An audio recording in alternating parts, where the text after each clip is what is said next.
இவங்க பேரு ஷாமிகா பியூரேஜ். இவங்க வந்து யுஎஸ் ஆர்மியை சேர்ந்தவங்க. ஒரு வாட்டி ஹாலிடேக்காக வீட்டுக்கு போயிட்டு திரும்ப கேம்புக்கு திரும்பிட்டு இருக்கப்ப எதிர்பாராத விதமா அவங்க போன காரு கிராஷ் ஆயிடுச்சு. இதால அவங்களோட தலை, முதுகெலும்பு நிறைய பாதிச்சிருச்சு. ஒரு பக்கம் காதே போயிடுச்சு, லெஃப்ட் பக்கம். அவங்களுக்கு ஜஸ்ட் 21 இயர்ஸ் தான் ஓல்டு. அவங்கள ரெக்கவர் பண்ணி ட்ரீட்மெண்ட் பார்த்த டாக்டர், உங்க லெஃப்ட் பக்கம் காது சுத்தமா போயிடுச்சு, அந்த எலும்பு கூட இருக்க கனெக்டிவிட்டி, அந்த எலும்பு சுத்தமா டேமேஜ் ஆயிடுச்சு, இனிமே உங்களால அந்த காதை அந்த இடத்துல திரும்ப ரீப்ளேஸ்மெண்ட் வேற காது வைக்க முடியாதுன்னு சொல்லிட்டாங்க. ஆனா உங்களுக்கு புது காது வைக்க முடியும், ஆனா அது காது இருந்த இடத்துல வைக்க முடியாது, உங்களோட 4 ஆர்ம்ல வைக்க முடியும்ட்டு அவங்க கையில காதை க்ரோ பண்ணாங்க. ஸ்கின்னுக்கு அடியில் கம்ப்ளீட்டா ஒரு பார்ட்டை இன்னொரு இடத்துல மாற்றி வச்சு ரீகன்ஸ்ட்ரக்ஷனே பண்ணிட்டாங்க.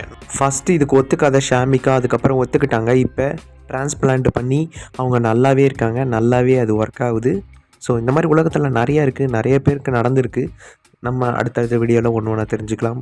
பாய், ஹாப்பி வீக்கெண்ட்.